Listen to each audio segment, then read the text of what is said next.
పౌలు భక్తుడు కొరింథీ సంఘానికి చెప్తున్నారు. ఏం చెప్తున్నారంటే, నేను విత్తనం వేశాను, నేను నీళ్లు పోసాడు. ఒక ఆయనేమో విత్తనం వేశాడు, ఇంకొక ఆయనేమో నీళ్లు పోసాడు. అప్పుడు మొక్క ఎదుగుతూ ఉంది, మొక్క ఎదుగుతుంది. విత్తనం పెట్టారు, నీళ్లు పోస్తున్నారు, మొక్క ఎదుగుతూ ఉంది. వృద్ధి కలిగించువాడు దేవుడే. హల్లెలూయా. పౌలు గారు ఏం చెప్తున్నారంటే, విత్తనం నేనే పెట్టాను, విత్తనం నేనే వేశాను. సేవకులు లేదా ఆరాధించే వాళ్ళు నీళ్లు పోసారు, అంత మాత్రాన దానికి అభివృద్ధి రాదు. మేము అభివృద్ధి చేయలేము. అభివృద్ధి చేయువాడు దేవుడే, అభివృద్ధి చేయువాడు దేవుడే. హల్లెలూయా. ఇది వాక్యం అనే విత్తనం, వాక్యం అనే విత్తనం.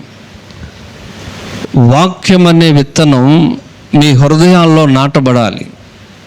వాక్యం అనే విత్తనం మీ హృదయాల్లో విత్తబడాలి. ఆ విత్తిన వాక్యానికి నీళ్లు పోయాలి, వాక్యానికి నీళ్లు పోయాలి. అప్పుడు ఏమవుతుంది? వాక్యము మీ హృదయములో పెరుగుతుంది, వాక్యము మీ హృదయములో పెరుగుతుంది. అప్పుడు అభివృద్ధి చేసేవాడు దేవుడే, అభివృద్ధి చేసేవాడు దేవుడే. హల్లెలూయా. దేవుని కోరిక ఏంటంటే మీరు ఇంక్రీజ్ అవ్వాలి. ఇంగ్లీష్లో చదివితే బాగుంటుంది, అది ఇంక్రీజ్ అవ్వాలి, ఎదగాలి. ఏమవ్వాలి? ఎదగాలి, అభివృద్ధి చెందాలి, అభివృద్ధి చెందాలి. దేవుని వాక్యములోనికి ఒక సేవకుడుగా నేను మిమ్మల్ని తీసుకెళ్తాను. ఎక్కడ తీసుకెళ్తాను? దేవుని వాక్యములోనికి తీసుకువెళ్తాను. అంతే మనం చేయగలిగిన పని.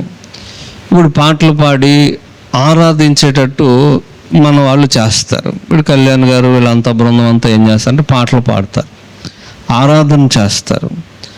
ఆరాధన చేసి పాటలు పాడి మిమ్మల్ని ఆ వాక్యము, మీలో ఉన్న వాక్యం అభివృద్ధి చెందేటట్లుగా, ఆ వాక్యానికి నీళ్లు పోసినట్లుగా మిమ్మల్ని దేవునిలోనికి తీసుకెళ్తారు. ఆ వాక్యం ఫలించేటట్లుగా చేస్తారు. హల్లెలూయా. కానీ ఫలింపు చేసేవాడు దేవుడే, ఫలింపు చేసేవాడు దేవుడే మనల్ని ఎదిగాడట్టు చేస్తారు. నీవు ఎదగాలి, ఇంక్రీజ్ అవ్వాలి, హెచ్చించబడాలి, అభివృద్ధి చెందాలి. నీవు అభివృద్ధి చెందాలి అని కోరుకునేవాడు దేవుడు. దేవుని యొక్క కోరిక ఏంటి? నీవు ఎదగాలి. వాక్యంలో ముందు ఎదిగితే అప్పుడు అభివృద్ధిలోనికి మనం వస్తాం. హల్లెలూయా. కనుక ఏం జరగాలంటే నీవు అభివృద్ధి చెందాలి, నీ కుటుంబం అభివృద్ధి చెందాలి, నీ ఆర్థిక పరిస్థితుల్లో నువ్వు ఎదగాలి. ఎదగాలంటే అభివృద్ధి చెందడం, అభివృద్ధి, ఇంక్రీజ్ అవ్వడం. ఇది ఒక విత్తనం నీ హృదయములో నాటబడాలి, నీ హృదయములో నాటబడాలి. దేవుని కోరిక ఏంటంటే, దేవుని కోరిక ఏమిటంటే నీవు ఎదగాలి, ఎక్కడోడు అక్కడే ఉండిపోకూడదు. అందుకని వాక్యంలో మీరు చదువుతాం, విశ్వాసంలో అంతకంతకు విశ్వాసంలో ఎదగాలి, ఎదిగే విశ్వాసం, నిరీక్షణలో ఎదగాలి, పరిశుద్ధతలో ఎదగాలి, తర్వాత మహిమ నుండి అధికమైన మహిమలోనికి వెళ్ళాలి. అన్నీ అంతే, అన్నీ అలాగే ఉంటాయి. కృప నుండి అధికమైన కృపలోకి వెళ్ళాలి. ఎదుగుతూనే ఉండాలి, ఎదుగుతూనే ఉండాలి, ఆగిపోకూడదు. వాక్యంలో కూడా మీరు ఈ అన్నిటికీ మూలం వాక్యం. వాక్యము నీ హృదయములో విత్తబడాలి. విత్తబడిన వాక్యం నీరు కట్టబడాలి, ఎదగాలి. వాటికి ఇవన్నీ సపోర్ట్ చేస్తాయి. కానీ అభివృద్ధి చేసేవాడు దేవుడే. కనుక దేవుడు మిమ్మల్ని అభివృద్ధి పరుస్తాడు, మనుషులు అభివృద్ధి పరచలేరు. దేవుడు మనల్ని అభివృద్ధి పరుస్తారు, ఇంక్రీజ్ చేస్తారు. అది దేవుని నుండే వస్తుంది. అభివృద్ధి అనేది మాత్రం దేవుని నుండి వస్తుంది. మీ హృదయంలో వాక్యాన్ని నాటుతాం. ఒక సేవకుడిగా నేను మీ హృదయాల్లో వాక్యాన్ని నాటుతాను. నాటమండి మీ హృదయం తెరిస్తేగా. కొంతమంది తెరవరు. ఇప్పుడు తెరవని వాళ్ళ గురించి చెప్పడం కుదరదు కాబట్టి తెరిచిన వాళ్ళ గురించి చెబుదాం. మీ హృదయం తెరవబడింది, వాక్యము మీ హృదయంలో ఎత్తబడింది. ఆరాధనల ద్వారా, పాటల ద్వారా, ప్రార్థనల ద్వారా మీ హృదయాల్లో దాన్ని అభివృద్ధి చెందడానికి సంఘం అంతా, సంఘ పరిచారకులు కృషి చేస్తూ ఉన్నారు. మీ కొరకు ప్రార్థనలు జరుగుతూ ఉన్నాయి. అయితే అభివృద్ధి పరచువాడు దేవుడే, అభివృద్ధి చేయువాడు దేవుడే. మనిషి పక్కవాడి ఎదుగుదలను ఇష్టపడ్డం. మీరు ఎదిగిపోతున్నారనుకోండి, ఏంటి ఎట్టు ఎదిగిపోతున్నాడు అని కుళ్ళిపోతూ ఉంటాడు.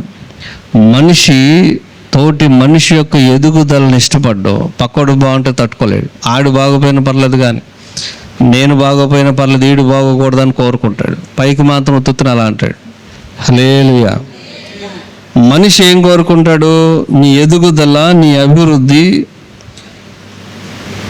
మనిషికి ఇష్టం ఉండదు. నీ పొరుగు వాళ్ళకి ఇష్టం ఉండదు. నీ పొరుగు వాళ్ళు నీ అభివృద్ధిని ఇష్టపడరు. నువ్వు ఎదుగుతావు అంటే వాళ్ళు ఇష్టపడరు. ఇష్టపడతారా? ఇష్టపడరు.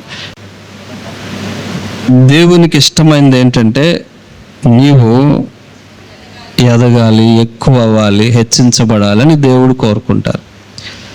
దేవుని యొక్క కోరిక ఏంటంటే నువ్వు ఎదగాలి, ఫలించాలి, అభివృద్ధి చెందాలి. కాబట్టి ఫలింపు చేసేవాడు దేవుడే, అభివృద్ధి చేసేవాడు దేవుడే. హల్లెలూయా. కాబట్టి నువ్వు అభివృద్ధి చెందాలి, నీ కుటుంబం అభివృద్ధి చెందాలి, నీ ఆర్థిక పరిస్థితులు అభివృద్ధి చెందాలి, నీ చదువులు, ఉద్యోగాలు అభివృద్ధి చెందాలి, వ్యాపారాలు, చేతి పనులు, కష్టార్జితం అభివృద్ధి చెందాలని దేవుడు కోరుకుంటున్నారు. మీరు ఆత్మీయంగా ఎదగాలి, ఆత్మీయంగా ఎదగాలి, అభిషేకంలో ఎదగాలి. దేవుడు మిమ్మల్ని అభిషేకిస్తూ ఉంటారు. ఆ అభిషేకంలో మీరు ఎదగాలి. రోజు రోజుకి ఎదగాలి. హల్లెలూయా. అలా ఎదగాలంటే మీ హృదయంలో వాక్యం అనే విత్తనం మొలవాలి. వాక్యం అనే విత్తనం మొలవాలి. దేవుని కోరిక నీ జీవితం అభివృద్ధి చెందాలి, నువ్వు ఎక్కువ అవ్వాలి, ఆగిపోకూడదు. కొంతమంది కొన్నాళ్ళు బాగానే ఉండి దేవునిలో ఆగిపోతారు. ఆగిపోకూడదు, మనం ఎదుగుతూనే ఉండాలి. దేవుడు మిమ్మను అభివృద్ధిలోనికి నడిపించునుగాక. ఈ అభివృద్ధిని గురించి కొన్ని మాటలు మీకు చెప్తాను. ఈరోజు మన టైటిల్ ఏంటంటే, చెప్పండి, నిన్నెవరు అభివృద్ధి చేయాలి? దేవుడే. మనుషులు చేయరు. మనుషులు ఎవ్వరూ అభివృద్ధి చేయరు. అందుకే మీకు ఒక మాట చెప్పాగా, నువ్వు అభివృద్ధి చెందడం ఎవరికి ఇష్టం ఉండదు. నీ పక్క వాళ్ళకి నువ్వు ఎదగటం ఇష్టం ఉండదు. ఊరికినే పైకి నువ్వు ఎదగాలి అంటారు, అంతే, ఉత్తుత్త మాటలు. నిజానికి నువ్వు ఒక్కడు అలా ఎదుగుతున్నావు అనుకోండి, ఈడెప్పుడు పడిపోతాడో అని చూస్తారు వాళ్ళు. కనుక నీ ఎదుగుదలను మనుషులు ఇష్టపడరు.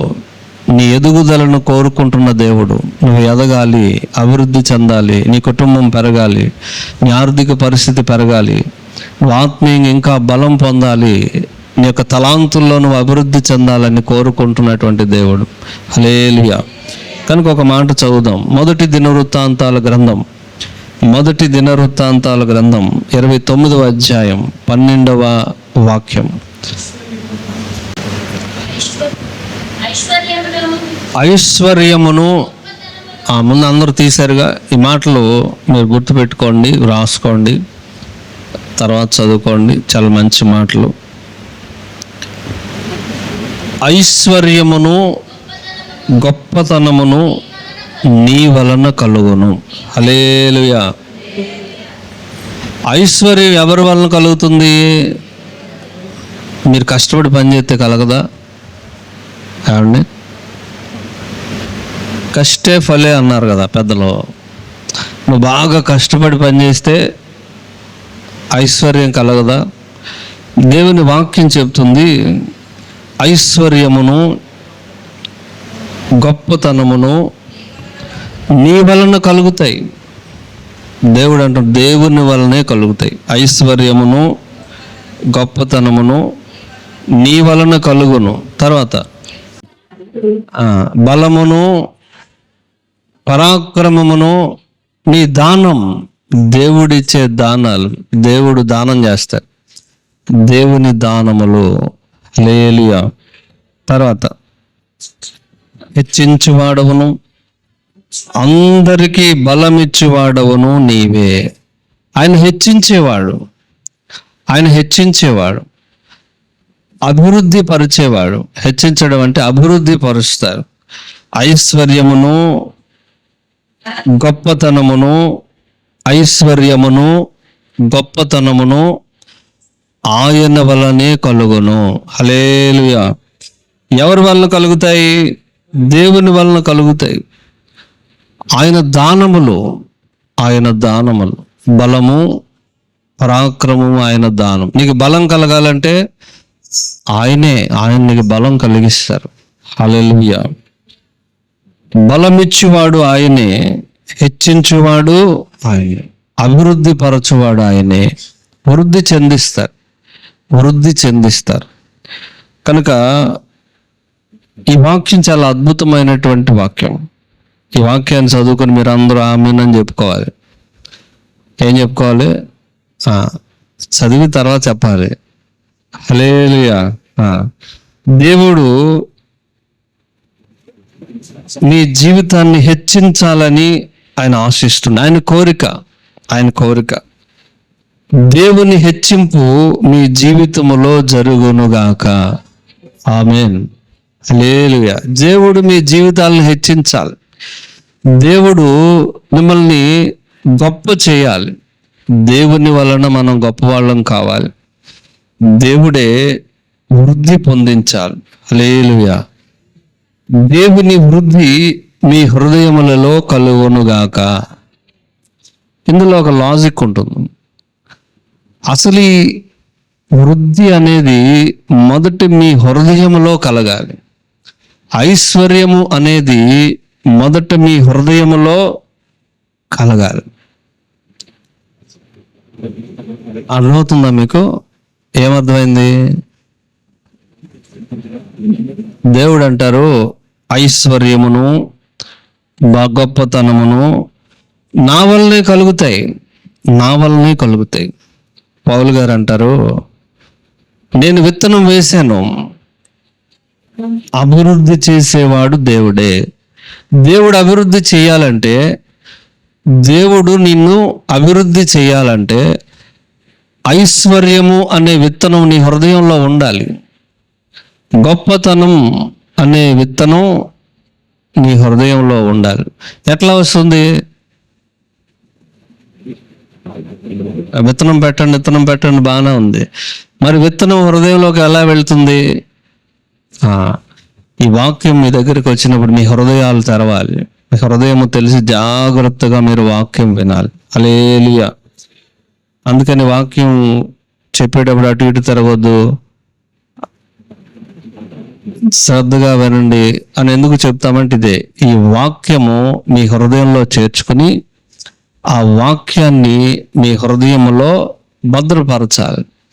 విత్తనం మీ హృదయంలో పడిన తర్వాత దేవుడు దాన్ని అభివృద్ధి చేస్తారు. హల్లెలూయా. నేను అభివృద్ధి చేయను, మనకంత ఉండదు. మనుషులు అభివృద్ధి చేయరు, దేవుడు అభివృద్ధి చేస్తారు. హల్లెలూయా. కనుక దేవుడు మీకు ఐశ్వర్యము అనుగ్రహించునుగాక, గొప్పతనమును వృద్ధియు మీ హృదయములలో కలుగునుగాక. ఆమేన్. హల్లెలూయా. ఇప్పుడు వాటికి వెళ్తే మన వాక్యం లేట్ అయిపోతుంది. కానీ ఇంకొక మాట కూడా మీకు చదువుతాను. 2వ రాజుల గ్రంథం 13వ అధ్యాయం 19లో యెహోయాషు అనేటువంటి ఒక రాజుగారు మనకు కనపడతారు. ఏం పేరు? యెహోయాషు అనేటువంటి రాజుగారు కనపడతారు. మనకు తెలుసు, మీ అందరికీ కూడా ఈ రాజుగారు తెలుసు. ఈ రాజుగారికి చాలా కష్టకాలం వచ్చింది. శత్రువులు యుద్ధానికి వస్తున్నారు. శత్రువులు యుద్ధానికి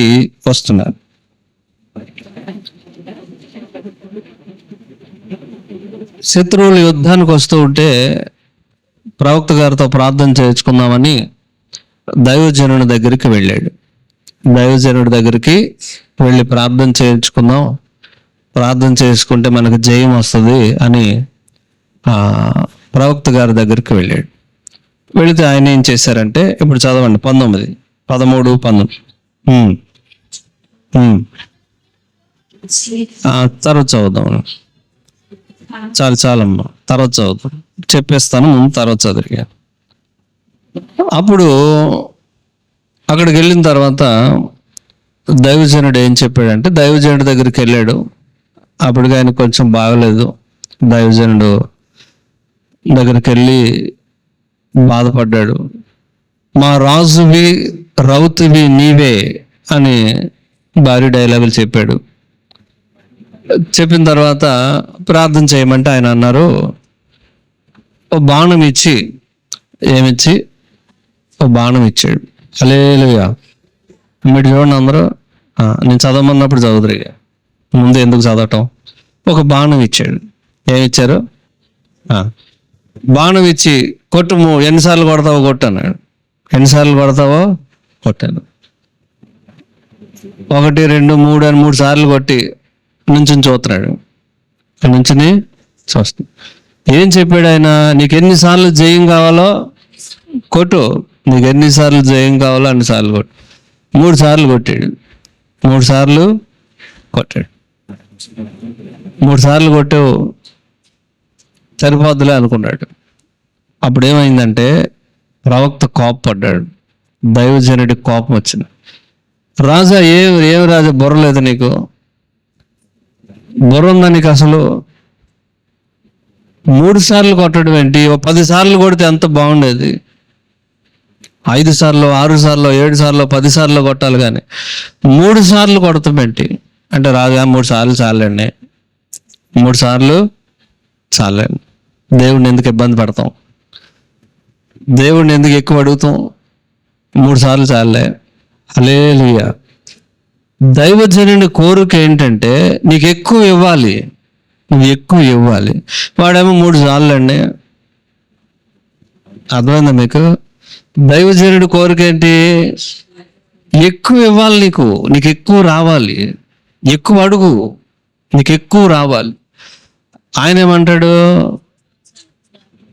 ఎందుకంటే ఎక్కువ 3 సార్లే, 3 సార్లు జయం వస్తే చాలే అంటాడు. అప్పుడు దైవజనుడు కోపపడ్డాడు.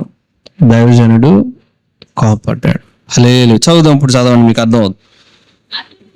అందు నిమిత్తం దైవజనుడు అతన్ని మీద కోపగించి, నువ్వు 5 మార్లు కానీ 6 మార్లు అయినా కొడితే ఎంత బాగుండేది. కానీ ఎందుకు ఇలా పిచ్చి పని చేసావు? అసలు బొద్దు లేదు నీకు, బుర్ర లేదు. 3 సార్లు కొట్టడం ఏంటి? 3 సార్లు ఏంటి? 10 సార్లు, 7 సార్లు, 5 సార్లు కొట్టొచ్చు కదా. హల్లెలూయా. అంటే రాజుగారి ఉద్దేశం ఏంటంటే చాలు, 3 సార్లు చాలు, మళ్ళీ తర్వాత అవసరం ఉంటే అప్పుడు చూసుకుందాంలే, 3వ సారి అయిపోయాక అప్పుడు చూసుకుందాంలే. దైవజనుడు కోపపడ్డాడు. దైవజనుడు ఎందుకు కోపపడ్డాడు చెప్పాలి. దైవజనుడు ఎందుకు కోపపడ్డాడు? ఎక్కువ అడగాలి కదా, ఎక్కువ అడుగు. కొంచెం అడిగి ఆగిపోకూడదు. హల్లెలూయా. చాలా మంది కొంచెం ప్రార్థన చేసి ఆగిపోతారు. కొంచెం ప్రార్థన చేసి ఆగిపోవడం కాదు, ఎక్కువ అడగండి. దేవుడు అంటారు, ఎక్కువ అడుగు, నేను ఎక్కువ ఇస్తా. దేవుని కోరిక ఏంటంటే ఆయన ఎక్కువ ఇవ్వాలి. దేవుడు ఏం కోరుకుంటున్నారు? ఎక్కువ ఇవ్వాలి. మీరేం కోరుకుంటున్నారు? ఇది ఉంటే చాలు, 3 సార్లు చాలు, కొంచెం చాలు ప్రభా, ఒక్కటి చేయి ప్రభా, చాలు ప్రభా. చేశారు ఎప్పుడైనా ఇలాంటి ప్రార్థన? ఏదో ప్రార్థన చేస్తారు మీరు, ప్రభా ఈ ఒక్కటి చేయి ప్రభా, చాలు, ఇంకెప్పుడు ఏం అడగను ప్రభా, ఇంకెప్పుడు ఏమి అడగను. ఏం చేయాలి? ఇదొక్కటి చెయ్యి అని అడుగుతారు. అడిగారు ఎప్పుడన్నా? ఏం అడగరా మీరు? అది కూడా అడగట్లేదా? హల్లెలూయా. యేసు ప్రభు కూడా అంటారు, మీరు అద్భుతాలు చూడడానికి వస్తే బాగుండేది, కానీ మీరు తిండి కోసం వస్తున్నారు అని ప్రభు కూడా కోప్పడ్డారు. దేవుని కోరిక ఏంటంటే నువ్వు అద్భుతాలు చూడాలి, అద్భుతాలు చేయాలి, నీవే ఒక అద్భుతంగా మారిపోవాలి. హల్లెలూయా. ఎక్కువ అడగాలి. నేను అప్పుడు ఎక్కువ ఇవ్వాలని దేవుడు కోరుకున్నాడు. నీకు ఎక్కువ ఇవ్వాలని దేవుడు ఆశిస్తున్నాడు. నీకు ఎక్కువ ఇవ్వాలంటే నువ్వు ఎక్కువ అడగాలి.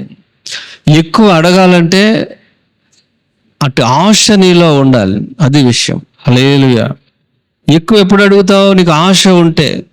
ఆశ లేనోడిని ఎవడేం చేయలేడు. ఆశ ఉండాలి. హల్లెలూయా. కనుక దేవుడు అంటారు, నువ్వు ఒక అద్భుతం చూడడం కాదు, అద్భుతాన్ని పొందుకోవడం కాదు, నీవే ఒక అద్భుతంగా మారిపోవాలి. హల్లెలూయా. దీని మీద మీకు ఒక వాక్యం చెప్పాను, ఆ మధ్య ఒక వాక్యం చెప్పాను. నీవే ఒక అద్భుతం, నీవే ఒక సూచన. అది రికార్డ్ చేయలేదు. ఆ వాక్యం కూడా బాగా వచ్చింది కానీ వాక్యం రికార్డ్ చేయలే. హల్లెలూయా. నువ్వు అద్భుతం పొందుకోవడం కాదు, నీవే ఒక అద్భుతంగా మారిపోవాలి. ఇది దేవుని కోరిక. నీ ఆలోచన ఏంటి? ఒక అద్భుతం చేయి ప్రభువా, ఒక అద్భుతం చేసి చూద్దామని. ఇంకా మనం చూసే దగ్గరే ఉన్నాం. ఎదగాలి. దేవుడు ఏం కోరుకుంటున్నారంటే మీరు ఎదగాలని నువ్వు ఎదగాలి, ఇంకా ఎదగాలి. ఇంకా యెషయా గ్రంథం 8వ అధ్యాయం 18వ వాక్యం. యెషయా గ్రంథం 8వ అధ్యాయం 18వ వాక్యం. నేనును యెహోవా నాకు ఇచ్చిన పిల్లలో సియోను కొండ మీద నివసించు సైన్యములకు అధిపతి వలని సూచనలుగాను మహత్కార్యములుగాను. ఆమేన్. హల్లెలూయా.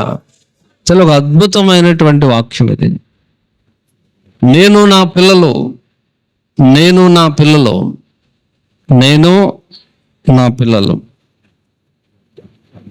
యెహోవా, జీవము కలిగిన యెహోవాకు సూచనగాను మహత్కార్యములుగాను జనుల మధ్యలో, అన్యజనుల మధ్యలో, ఇశ్రాయేలుల మధ్యలో ఉన్నాము. హల్లెలూయా. ఈరోజు మనం ఒక సూచనగా ఉన్నాం. ఎక్కడున్నాం? దీని మీద మీకు ఒక ప్రసంగం చెప్పాను నేను.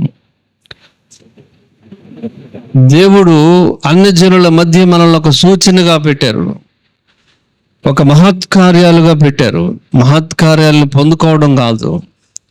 దేవుని కోరిక ఏంటంటే నీవే ఒక మహత్కార్యం, నీవే ఒక అద్భుత కార్యం. నువ్వు అద్భుతాన్ని పొందుతావు. ఫస్ట్లో అద్భుతాలు పొందుకోవాలి. అలా అద్భుతం అంటే ఏంటో తెలియాలిగా మీకు. ఫస్ట్ ఏం చేయాలి? అద్భుతాన్ని పొందుకోవాలి. తర్వాత నీ ద్వారా అద్భుతాలు జరగాలి. తర్వాత నీవే ఒక అద్భుతంగా మారిపోవాలి. హల్లెలూయా. ఇప్పుడు స్వస్థత పొందుకోవాలి. ఫస్ట్ ఏం చేయాలి? దేవుని ద్వారా దైవిక స్వస్థత పొందితే కదా మీకు తెలిసేది. దేవుని ద్వారా స్వస్థత పొందారనుకోండి, మీకు తెలుస్తుంది. ఏం తెలుస్తుంది? దైవికమైన స్వస్థత ఎలా ఉంటుంది. చాలా మందికి తెలియదు, వచ్చిపోతూ ఉంటుంది. అంటే దైవికమైన స్వస్థత నువ్వు అనుభవించాలి. దేవుని వలన నీవు స్వస్థత పొందితే ఆ స్వస్థత ఎలా ఉంటుంది అది నీకు ఒక అనుభవపూర్వకంగా తెలిస్తే అప్పుడు ఇతరుల కొరకు నువ్వు ప్రార్థన చేస్తున్నప్పుడు వాళ్ళు కూడా స్వస్థత పడతారు. ఇది రెండవ స్టేజ్. నీవు స్వస్థత పడాలి, నీ ప్రార్థన ద్వారా అన్యులు స్వస్థత పడాలి, నీవు స్వస్థత పొందుకోవాలి. తర్వాత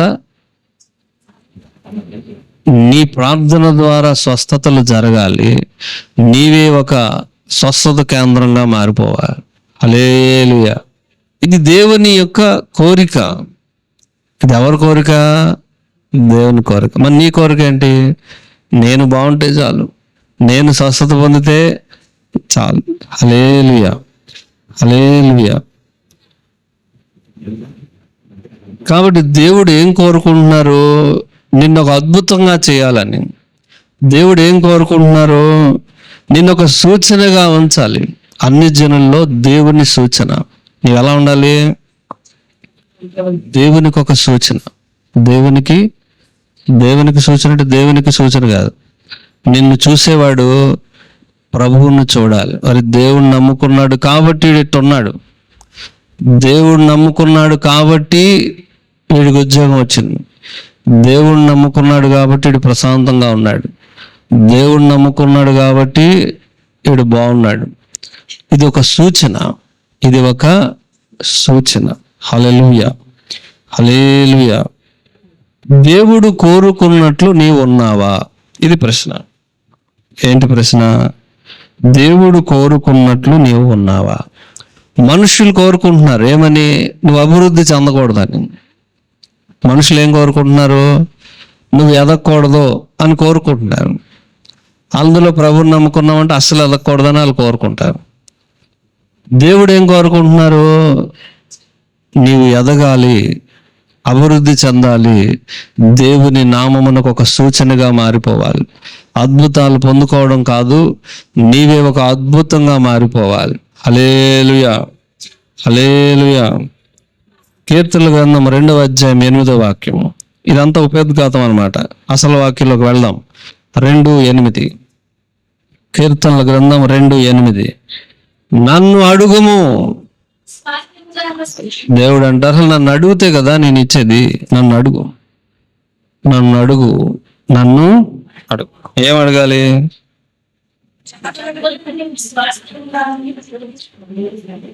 అభివృద్ధి ఆగిపోయిందా?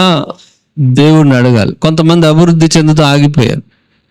కొంతమంది ఆర్థిక పరిస్థితి బాగుండే పరిస్థితి ఆగిపోయి అప్పుల పాలైపోయారు. కొంతమంది ప్రభువులో మొదట్లో చాలా బాగుండేవాళ్ళు, ఇప్పుడు బాలా. ఏమవుతుంది? ఎదుగుదల ఆగిపోయింది, అభివృద్ధి ఆగిపోయింది. కారణం దేవుని సన్నిధిలో మీరు కనిపెట్టాలి. ఈ ఉపవాస కోడికలు అందుకే. అభివృద్ధి ఆగిపోకూడదు, నీవు సాగిపోవాలని దేవుడు కోరుతున్నాడు. ఆయన అభివృద్ధిని ఆపడు. నువ్వు ఎదగాలని ప్రభు కోరుకుంటున్నాడు. నువ్వెందుకు ఎదగలేకపోతున్నావు? ఐశ్వర్యము ఆయన దానము కదా, గొప్పతనం ఆయన దానము కదా, ఆయన ఇవ్వాలని ఆశిస్తూ ఉంటే నీవెందుకు ఎదగలేకపోతున్నావు? దేవుడు కోరుకున్నట్లుగా నీవెందుకు ఉండలేకపోతున్నావు? ఆయన అంటారు, నన్ను అడుగుము.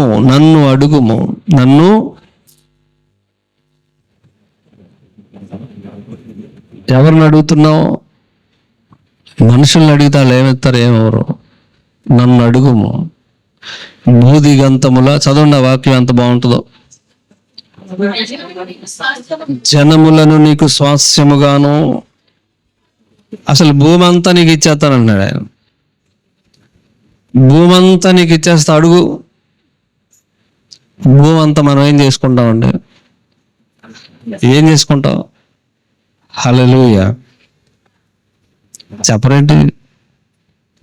ఆ వాక్యాన్ని చదవటానికే భయంగా ఉంటుంది. ఆ వాక్యం చదవటానికే భయంగా ఉంటుంది. చదవనప్పుడు మళ్ళీ చదవండి. చదివారా? 2వ కీర్తన 2:8. 2వ కీర్తన 8. నన్ను అడుగుము, జనములను నీకు సొత్తుగా ఇచ్చేస్తాను. భూమి దిగంతాల వరకు నీకు ఇచ్చేస్తా. భూమి అంతా నీకు ఇచ్చేస్తాను.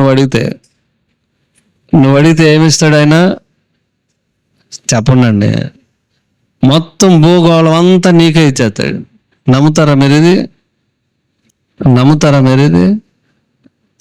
నమ్మితే ఇలా ఎంతుకుంటామని అంటారా?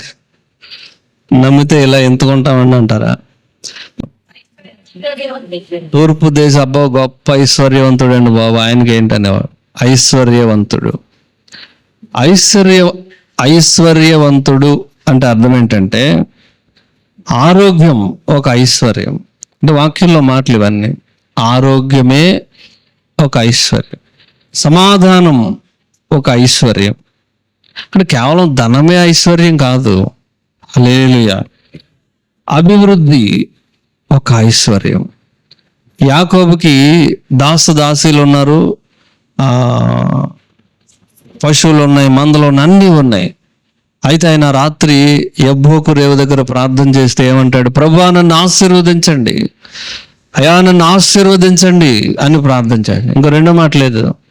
ప్రభువా నన్ను ఆశీర్వదించు అని. ఇంకేం ఆశీర్వాదం కావాలరా నీకు? గొర్రెలు, మేకలు, మందలు అన్నీ ఉన్నాయి కదా.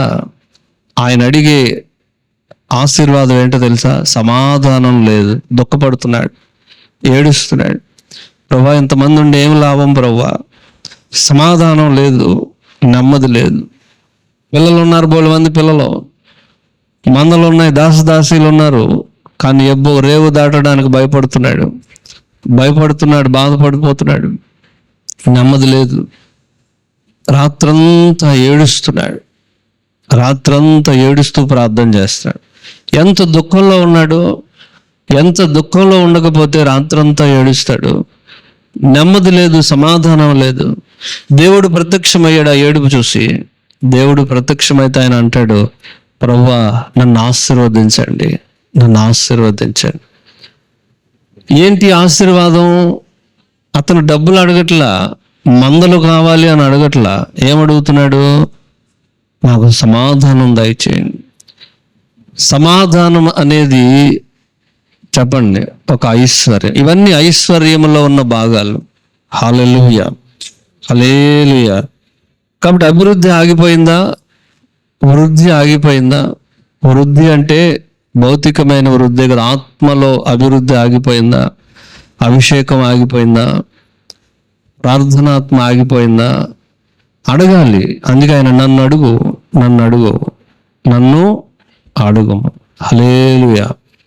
ఆశీర్వాదానికి మూలం, అభివృద్ధికి మూలం, ఎదుగుదలకు మూలం ఏం చెప్పండి? నీ హృదయంలో వాక్యం అనే విత్తనం పడాలి. హల్లెలూయా చెప్పాలి. హల్లెలూయా కాదు, వాక్యం అనే విత్తనం నీ హృదయంలో పడాలి.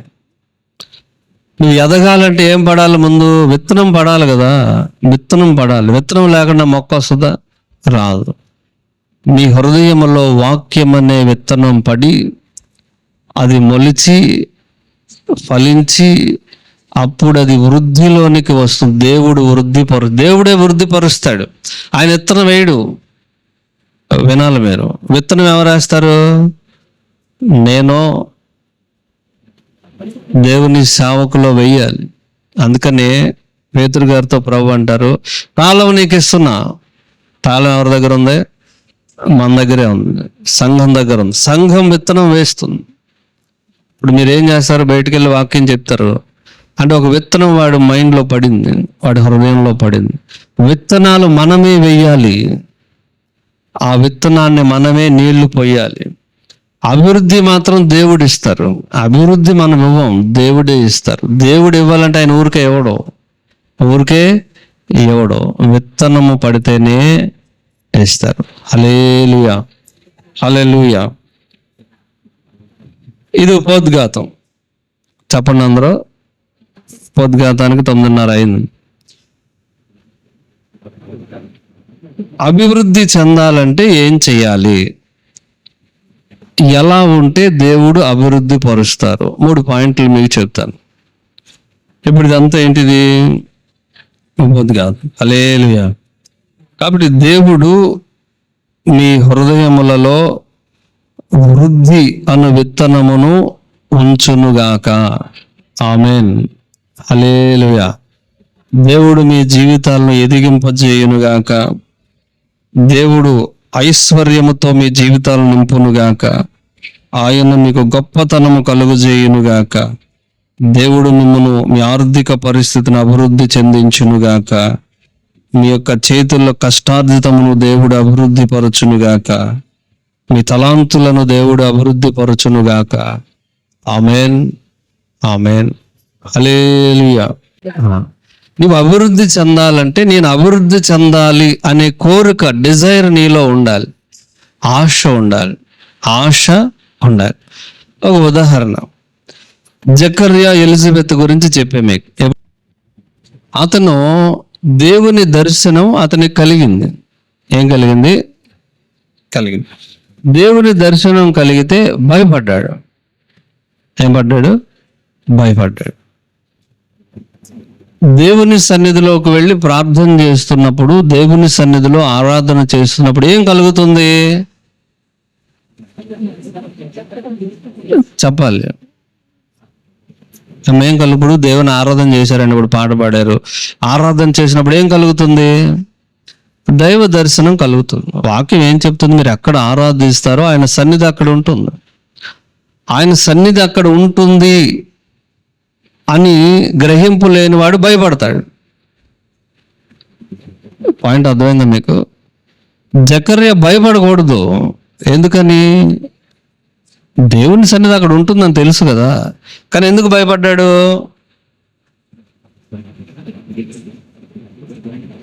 దైవ సన్నిధి వస్తుంది, దైవ సన్నిధి ఉంటుందని అతను మర్చిపోయాడు. అతనికి పిల్లలు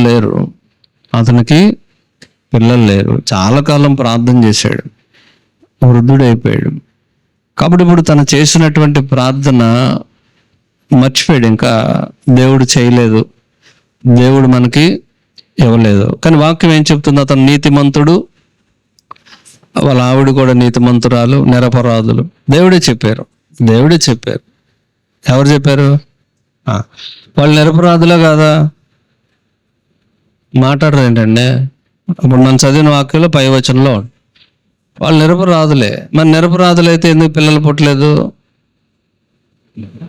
చాలా మంది ఏమనుకుంటారంటే పిల్లలు పుట్టకపోతే ఏదో పాపాత్మలు ఘోరమో నేరమో చేశారు అన్నట్టు. అదేం కాదు. అక్కడ ఏం రాయబడిందంటే వారిద్దరూ నీతిమంతులు అయినా కూడా వాళ్ళు చేసిన ప్రార్థన నెరవేర్చబడలేదు. అయినా సరే అతను యాజకత్వం మానలా. తన వంతు వచ్చినప్పుడు వెళ్ళాడు, ఏం వెళ్తాంలే అని మానేలా వెళ్ళాడు. తన వంతు చొప్పున వెళ్ళాడు, తన పరిచర్య అంతా చేస్తున్నాడు. అయితే ఇప్పుడు ఇతను ఏమైపోయాడంటే దైవ దర్శనం కావాలి, దేవుడు దర్శిస్తాడు అనేటువంటి కోరిక అతనికి లేదు. దేవుడికి నా ప్రార్థన వింటాడు, ఏదో చేస్తాడు అనే కోరికలు ఏమీ లేవు అతనికి. ఫైల్ క్లోజ్ చేసాడు, ప్రార్థన ఫైల్ని క్లోజ్ చేసాడు. హల్లెలూయా. కాబట్టి దైవ సన్నిధి వస్తుంది అనే విషయాన్ని అతను మర్చిపోయాడు. ఏదో ఆరాధన చేస్తున్నాడు, ప్రార్థన చేసుకుంటున్నాడు, వెళ్ళిపోతున్నాడు. కానీ దైవ దర్శనం కలుగుద్ది, దేవుడు ప్రత్యక్షత కలుగుద్ది అనే ఆలోచనలో లేడు. వాళ్ళు ఉంటాయి, కొలత లేని ఆత్మ. మీరు ఆత్మలో అభివృద్ధి చెందాలి. కొంతమందికి కొంచెం ఆత్మ ఇవ్వబడుతుంది, కొంతమందికి ఎక్కువ ఆత్మ ఇవ్వబడుతుంది. సమయంలో ఉంటుంది, ఆయన తను పిలిచిన వానికి కొలత లేని ఆత్మను అనుగ్రహించును. హల్లెలూయా. అంటే ఇప్పుడు అంత కరెంటే.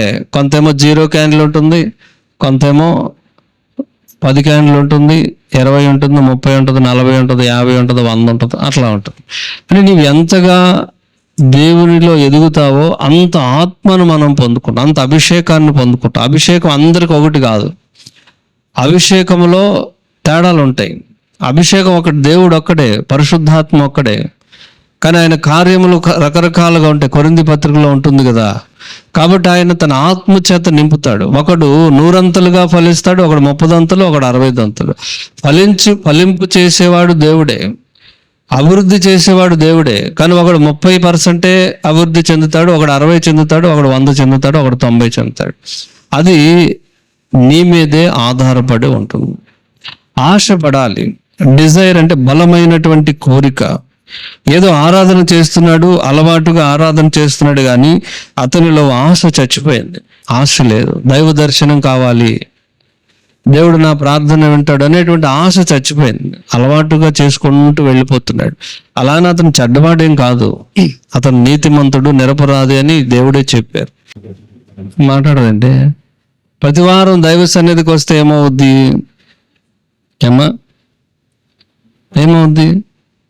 ఏమవుదా? ఎందుకు వస్తున్నారు? ఎదగాలి, ఆత్మలో ఎదగాలి, అభివృద్ధిలో ఎదగాలి. హల్లెలూయా. గత సంవత్సరం ఎంత ఉన్నావో అంతకంటే ఈ సంవత్సరం ఇంకా ఎదగాలి.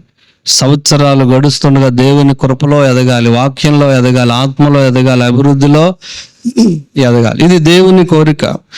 దేవుని సన్నిధి మనకి ఎదుగుదలను దయచేస్తుంది. దేవుడు మనల్ని ఎదుగుదల ఇస్తాడు, ఐశ్వర్యం ఇస్తాడు, గొప్పతనం ఇస్తాడు, ఆయన నన్ను ఆశీర్వదిస్తాడు అనేటువంటి బలమైన కోరిక నీలో ఉండాలి. ఆశ లేని జీవితాలని దేవుడు ఏమి చేయలేడు. హల్లెలూయా. కనుక మనలో ఏముండాలి? ఆశ ఉండాలి. దేవుడు నన్ను ఆశీర్వదిస్తాడు, నన్ను అభివృద్ధి పరుస్తాడు. అదే విత్తనం అంటే. నీ హృదయంలో ఆ విత్తనం ఉండాలి. హల్లెలూయా, హల్లెలూయా. కీర్తనల గ్రంథం 67వ అధ్యాయం 7వ వాక్యాన్ని కూడా చదువుదాం. దావీదు చెప్తున్నారు, దేవా నన్ను ఆశీర్వదించండి, దేవా మమ్మను ఆశీర్వదించండి. ఎలా ఆశీర్వదించాలంటే మనుషులందరూ నీకు భయపడాలి. మనుషులందరూ, ఇంగ్లీష్లో అలా ఉంటుంది, తెలుగులో భయభక్తులు అని ఉంటుంది, ఇంగ్లీష్లో భయపడతారు అని ఉంటుంది. దేవా మీరు మమ్మల్ని ఆశీర్వదించండి. ఎలా ఆశీర్వదించాలంటే భూనివాసులందరూ, మనుషులందరూ నన్ను చూసి నీకు భయపడాలి, నీకు భయపడాలి. హల్లెలూయా. దావీదుకు తెలిసింది అభివృద్ధి పరిచేవాడు దేవుడే, అభివృద్ధి పరిచేవాడు దేవుడే. హల్లెలూయా.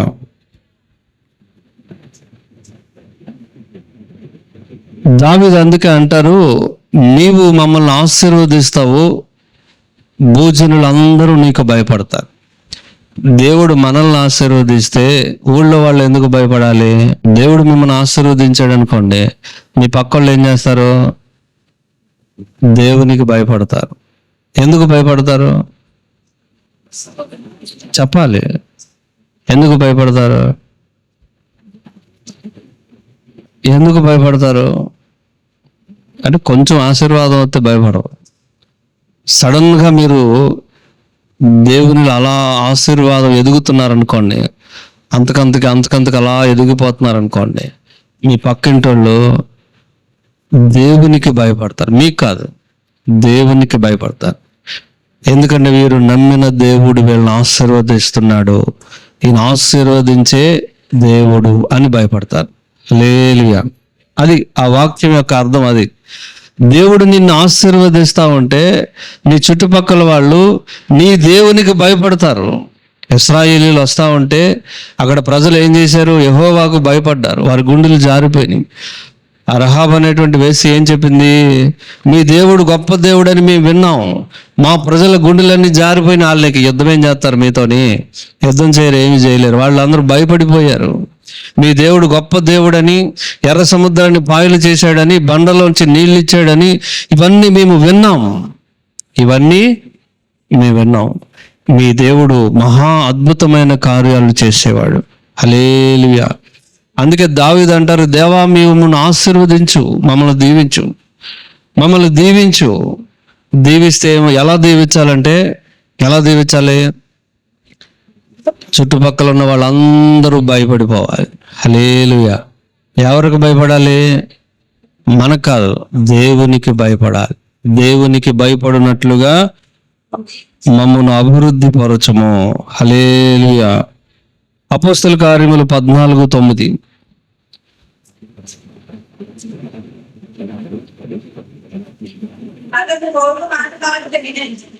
పౌలు గారు వాక్యం చెప్తా ఉన్నారు. ఒక ఊళ్ళో పౌలు గారు వాక్యం చెప్తా ఉంటే అందరూ చాలా శ్రద్ధగా వింటున్నారు. వాక్యమునకు ఒక కుర్రాడు హృదయాన్ని తెరిచాడు. అందరూ వాక్యం వింటున్నారో లేదో ఎవరో తెలుస్తుంది? చెప్పేవాళ్ళకి తెలుస్తుంది. మీకు తెలియదుగా. మీ పక్క వాళ్ళు నిద్రపోయినా మీకు తెలియదు. హల్లెలూయా. ఎందుకని? మీరు ఇటు చూడరు కదా, మీరు ఇటు చూస్తారు కాబట్టి నాకే తెలుస్తుంది. పౌలు గారు అలా అందరినీ చూస్తూ ఉంటే ఒక వ్యక్తి చాలా శ్రద్ధగా వింటున్నాడు, చాలా శ్రద్ధగా వాక్యం వింటున్నాడు. ఆ వాక్యము అతని హృదయంలోనికి వెళుతుందని పౌలు గారు తెలుసుకుని అతన్ని నిదానించి చూస్తే వాడి కాళ్ళు లేవు. పుట్టుకతోనే కుంటివాడు. పుట్టుకతోనే, చెప్పండి, కాళ్ళు లేవంటారండి, కుంటోడు, పుట్టుకతోనే కుంటివాడు. వాడిని చూశాడు. చూస్తే అతను వాక్యం ఎలా వింటున్నాడు? చాలా శ్రద్ధగా వింటున్నాడు. అతని హృదయం వాక్యాన్ని తెరవబడింది అని అతను గ్రహించాడు. ఇప్పుడు ఏం చెప్పాడు? చదవండి, ఇప్పుడు చదవండి. అతడు పౌలు మాట్లాడుట విన్నప్పుడు పౌలు అతని వైపు తేరి చూశాడు. స్వస్థత పొందుటకు అతనికి విశ్వాసమున్నదని గ్రహించాడు. హల్లెలూయా. పౌలు గారు చూసినప్పుడు అతను శ్రద్ధగా వింటున్నాడు, చాలా ఆశగా చూస్తున్నాడు. వాక్యం అనే విత్తనం అతని హృదయంలోనికి వెళ్ళి అతనికి ఒక ఆశను పుట్టించింది. ఏం ఆశ పుట్టించింది? నేను బాగుపడతాను అనే ఆశను పుట్టించింది. హల్లెలూయా. అర్థమవుతుందా మీకు? ఇవన్నీ ఉదాహరణలు. ఏమర్థమైంది? అతను కుంటివాడు, పుట్టుకతోనే 2 కాళ్ళు చచ్చిపడిపోయినాయి, కానీ వాక్యం వింటున్నాడు, చాలా శ్రద్ధగా వింటున్నాడు. బహుశా పౌలు గారు ఏం చెప్తున్నారు? యేసుక్రీస్తు మిమ్మల్ని బాగు చేస్తాడు, స్వస్థపరుస్తాడు అని చెప్తున్నాడేమో. ఆ వాక్యాన్ని విన్నప్పుడు అతనికి ఆశ కలిగింది. ఏం కలిగింది? ఆశ కలిగింది. ఆ ఆశ అతనిలో నుంచి విశ్వాసాన్ని తీసుకొస్తుంది. ముందు ఆశపడితే విశ్వాసం వస్తుంది. విశ్వాసం ఎలా వస్తుంది? నమ్మితే వస్తుంది. నమ్మకం ఎలా వస్తుంది? ఆశపడితే వస్తుంది. ఆశపడాలి. ఏం పడాలి? ఇప్పుడు ఇతని హృదయంలో ఒక ఆశ కలిగింది. ఇతని హృదయంలో విశ్వాసం క్రియేట్ అవుతా ఉంది. అది గమనించినటువంటి పౌలు గారు ఏమన్నారంటే, బాబు లేచి నిలబడు, లేచి నిలబడు అన్నాడు. హల్లెలూయా. అందరూ ఆశ్చర్యంగా చూస్తున్నారు. ఇటు కుంటోడని పాస్టర్ గారు తెలియదుగా, ఆ ఊరోడు కాదుగా ఆయన. పౌలు గారు వచ్చి వాక్యం చెప్పి వెళ్ళిపోతాడు. ఈయన తెలియదుగా, అందుకని లేవమంటున్నాడని అక్కడ చుట్టుపక్కల ఉన్న వాళ్ళందరూ ఆశ్చర్యపోతా ఉంటే అతను తక్కువని లేచి నిలబడ్డాడు. హల్లెలూయా. గంతులు వేశాడు. వాక్యం అనే విత్తనం అతని హృదయంలోనికి వెళ్ళింది గనుక అతను స్వస్థత పొందాడు. ఇతను నిలబడడానికి అర్హుడు, ఇతను స్వస్థత పొందడానికి అర్హుడు అనేటువంటి విషయం పౌలు గారు గ్రహించాడు. హల్లెలూయా. కారణం ఏంటంటే అతను వాక్యానికి హృదయం తెరిచాడు. హల్లెలూయా. నీ హృదయంలోనికి వాక్యం వెళ్ళాలంటే ఎలా వెళ్ళాలి? నీ కన్ను మంచిదైతే దేహం అంతా మంచిది. నీ కళ్ళు బాగుంటే నీ దేహం బాగుంటుంది. నీ కళ్ళు చెడిపోతే అంటే పుచ్చిపోతే అని కాదు. ఆ పాపం సీన్లన్నీ చూస్తున్నాడు అనుకో, పనికి మళ్ళీ బొమ్మలు చూస్తున్నాడు అనుకో, హృదయం చెడిపోతుంది. అని నీ హృదయం బాగుండాలంటే నీ కళ్ళు బాగుండాలి. ఇప్పుడు వాక్యము నీ కళ్ళల్లోంచి వెళ్తుంది, అది నీలో ఆశను పుట్టిస్తుంది. హల్లెలూయా. ఇప్పుడు నిద్రపోతా ఉంటే, నిద్రపోయే వాళ్ళు ఎవరు నాకు కనపట్లేదు, వెళ్ళదు. వాక్యం నీ హృదయంలోకి వెళ్ళదు. ఎలా వెళ్తుంది? డోర్లు మూసావు కదా, ఇప్పుడు కళ్ళుకు డోర్లు ఉన్నాయి కదా, డోర్ మూసేస్తే ఎట్ట వెళ్తుంది? వెళ్ళదు. హల్లెలూయా. పౌలు గారు అతనిలో ఆశ ఉంది, దేవుని మీద ఆశపడుతున్నాడు అనే విషయాన్ని గుర్తించి, స్వస్థపడడానికి అతనిలో విశ్వాసం ఉంది అని గ్రహించి, అతను స్వస్థపడడానికి అర్హుడు, నువ్వు కూర్చోక అవసరం లేదు, నువ్వు నిలబడడానికి అర్హుడు అని అతన్ని పిలిచాడు. హల్లెలూయా. అప్పుడు అతను స్వస్థత పడ్డాడు. హల్లెలూయా. కాబట్టి మనకి కోరిక ఉండాలి. ఏముండాలి? బాగుపడాలనే కోరిక, అభివృద్ధి చెందాలనే కోరిక, ఐశ్వర్యం పొందుకోవాలనే కోరిక. ఇంకొక మాట చదివి ముగిస్తాం, కుదరదు, చాలా టైం పడుతుంది. ఇది చాలా పెద్ద మెసేజ్. ఇది మధ్యాహ్నం చెప్దాం అనుకున్నా కానీ మధ్యాహ్నం అందరూ ఉండరుగా, అందుకని ఇప్పుడు చెప్పా. హల్లెలూయా. ఇది దేవుడు మీకు ఇచ్చినటువంటి వాక్యం. మొత్తం వాక్యం అంతా అయిన తర్వాత మీకు అర్థమవుతుంది. చాలా కొంచెం టైం పడుతుంది. ఇంకొక మాట చదివి నేను టీ బ్రేక్ తీసుకుందాం. కీర్తనల గ్రంథం 109వ కీర్తన 17వ వాక్యం. ఒక అద్భుతమైన మాట. మీరు అన్ని చాలాసార్లు చదువుంటారు కానీ తీయండి, అందరూ తీయండి అమ్మా, అందరూ తీయి. చాలా మంచి మాట. కీర్తనల గ్రంథం తీయాలి, అందరూ తీయాలి. అమ్మా తెలుసులేవా అన్నట్టు చూడకూడదు, తీయాలి. తీసారా? చదవండి, మంచి మాట. ఉండండి తీయండి, అందరూ తీసారా? 109వ కీర్తన తీసారా? 109, 17వ వాక్యం. శపించుట వానికి ప్రీతి గనుక అది వాని మీదకు వచ్చుచున్నది, దీవెనయందు వానికి ఇష్టము లేదు గనుక దూరమైంది. హల్లెలూయా. ఇప్పుడు అందరు నా వైపు చూడండి, మీకు టీ ఇస్తాం. ఇప్పుడు ఇది అయిపోగానే మీకు టీ వస్తుంది. అందరు నా వైపు చూడండి. ఈ వాక్యంలో ఒక అద్భుతమైనటువంటి మాట ఉంది. శపించుట వానికి ఇష్టం. ఎవరికి? ఒకడికి. శపించడం వానికి ఇష్టము గనుక అది వాని మీదకే వస్తుంది. దీవించడం వానికి ఇష్టం లేదు గనుక అది వాడికి దూరంగా వెళ్ళిపోయింది. అందుకని మీకు ఆదివారాలు వాక్యం అయిపోయిన తర్వాత ప్రభు మేము దీవించును కాక అనుమన్నంగా అంటున్నారా? దీవెనలు, శాపాలు, హల్లెలూయా. కొంతమందికి ఎప్పుడు ఎవడొకడు అంటే ఆల్కాళ్ళు ఎవడు చెప్పించుకోడు కదా. నేను నాశనం అయిపోవాలి, నేను పాడైపోవాలి, నేను అడుక్కు తినాలి అని ఎవరైనా అనుకుంటారా? ఎవడు అడుక్కునేవాడు కూడా అనుకోడు. కానీ జనాలు చాలామంది, ఎక్కువ మంది ఎలా ఉంటారంటే ఎవడినొకడిని చెప్పిస్తూ ఉంటారు. ఆడు పాడైపోవాలి, ఈడు పాడైపోవాలి, ఈడు నాశనం అయిపోవాలి వాళ్ళు తిట్టుకుంటూ ఉంటారు. అది కొంతమంది ఇంకొక అడుగు ముందుకేసి కుక్కల్ని, కోళ్ళని కూడా వంకలు పెట్టి తిడతా ఉంటారు. అంటే వీళ్ళకి ఏమి ఇష్టం? శపించడం ఇష్టం. శపించడం ఇష్టం కాబట్టి అదే వాడి మీదకి వస్తుంది. అర్థమైందా మీకు? హల్లెలూయా. శపించడం వానికి ప్రీతి, ఇష్టం కాబట్టి శపించేది వాడి మీదకి వస్తుంది. దీవించడం అనేది వానికి ఇష్టం లేదు కాబట్టి అది వాడికి దూరంగా వెళ్ళిపోయింది. హల్లెలూయా. ఇప్పుడు రివర్స్లో చదువుదాం, ఇది ఆపోజిట్లో చదవాలి. ఇప్పుడు చూడండి, శపించడం వానికి ఇష్టం లేదు. చదవండి ఇప్పుడు. శపించడం వానికి ఇష్టం లేదు కాబట్టి అది వాని మీదకి రాదు. Very simple. ఓకేనా? మళ్ళీ చెప్పండి. శపించడం వానికి ఇష్టం లేదు, అది వాని మీదకి రాదు. ఇప్పుడు మీకు శపించడం ఇష్టం లేదనుకోండి, మీకు శాపాలు రావు. అదే కదా దాని అర్థం. మాట్లాడరు ఏంటండి? ఇప్పుడు మీకు శపించడం ఇష్టం ఉండకూడదు. అందుకని వాక్యంలో పౌలు గారు ఏం చెప్పారు?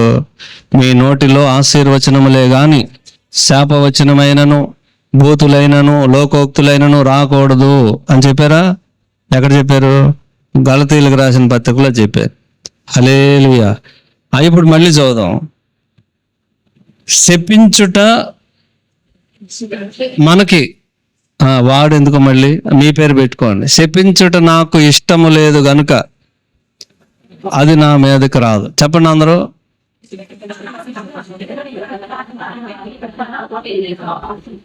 మళ్ళీ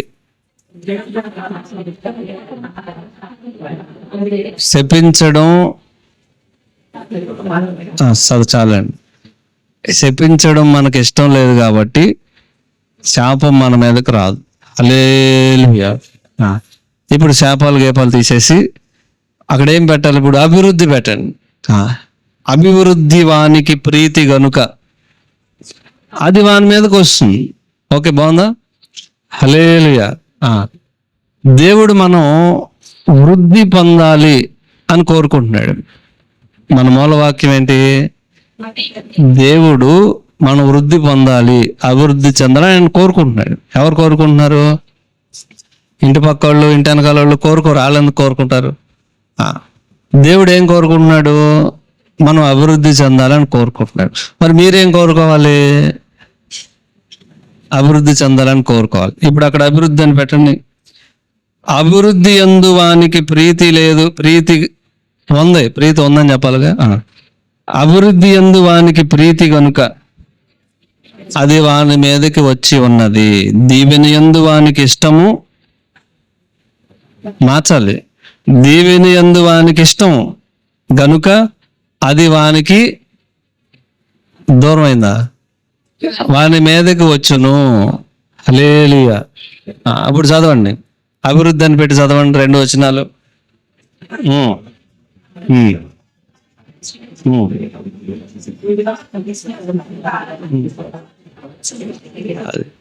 కాబట్టి అభివృద్ధి అనేది నువ్వు ఇష్టపడాలి. ఇప్పుడు మన టైటిల్ ఏంటి? అభివృద్ధి. అభివృద్ధి అనేటువంటి ఒక డిజైర్, బలమైన కోరిక నీ హృదయంలో, నేను దేవునిలో అభివృద్ధి చెందాలి, దేవుని ఆత్మలో అభివృద్ధి చెందాలి, వాక్యంలో అభివృద్ధి చెందాలి, నా కుటుంబం అభివృద్ధి చెందాలి, నా ఉద్యోగంలో నేను అభివృద్ధి చెందాలి అని ఒక బలమైన కోరికతో నువ్వు ఉండాలి. కోరిక తప్పేం కాదు. బైబిల్లో పెద్దవాళ్ళందరూ నన్ను ఆశీర్వదించండి అని ప్రార్థన చేశారా చేయలేదా? హల్లెలూయా. దేవుడు మిమ్మల్ని అభివృద్ధి పరచును గాక. రెండో పాయింట్ ఏంటి? మొదటి పాయింట్ ఏంటి? డిజైర్, కోరిక, బలమైన కోరిక. రెండో పాయింట్ ఏంటి? చెప్పలేదుగా, చెప్పకుండా మీకు ఎలా తెలుస్తుంది? ఓకేనా? టీ బ్రేక్ తీసుకుందాం. టీ బ్రేక్ తీసుకుని 2, 3, 4 కూడా ఉన్నాయి. 2, 3 అన్న చెప్తాం మీకు ఈరోజు. హల్లెలూయా. కనుక ఈ అభివృద్ధి అనే విత్తనం, ఈ కోరిక అనే విత్తనం మీ హృదయంలో ఉన్న ఆశ ఉండాలి. దైవ సన్నిధికి వచ్చారు కదా, మీకు ఆశ ఉండాలి. ఈ రాత్రి ఉపవాసంతో మీరు ఆయన సన్నిధికి వచ్చారు, మీ హృదయంలో ఏముండాలి? ఒక ఆశ ఉండాలి, ఒక కోరిక ఉండాలి. ఏం కోరిక? నా దేవుడు నాకు దర్శించాలి, నా దేవుడు నన్ను దర్శించాలి, నా దేవుడు నన్ను ఆశీర్వదించాలి, నన్ను అభివృద్ధి అనే ఆశతో రావాలి. దైవ సన్నిధికి ఎలా రావాలి? ఒక ఆశతో రావాలి. ఏదో అలా రాకూడదు. ఆశ లేని జీవితం కలిగి నిరాశతో రాకూడదు, ఆశతో రావాలి. దేవుడు నన్ను ఆశీర్వదిస్తారు. దేవుని దగ్గరకు వచ్చేవాడు, హెబ్రీ పత్రికలో ఉంటుంది, ఆయన ఉన్నాడని, ఆయన ప్రతిఫలం ఇస్తాడని నమ్మవలెను కదా. నమ్మటమే ఆశతో రావాలి. ఈ రాత్రి ఉపవాస కొడికలో దేవుడు నాకు సహాయం చేస్తాడు, నా ప్రార్థన వింటాడు, నన్ను జ్ఞాపకం చేసుకుంటాడు, నన్ను అభివృద్ధి పరుస్తాడని నువ్వు ఆశ రావాలి. ఇప్పుడు నీ హృదయంలో ఒక విత్తనం విత్తబడింది. ఆ విత్తనం నువ్వు ఆశపడితే ఫలిస్తుంది. అప్పుడు దేవుడు నిన్ను ఎదిగింప చేస్తాడు, అభివృద్ధి చేస్తాడు, ఎదిగేటట్టు చేస్తాడు, ఎదిగిస్తాడు. హల్లెలూయా.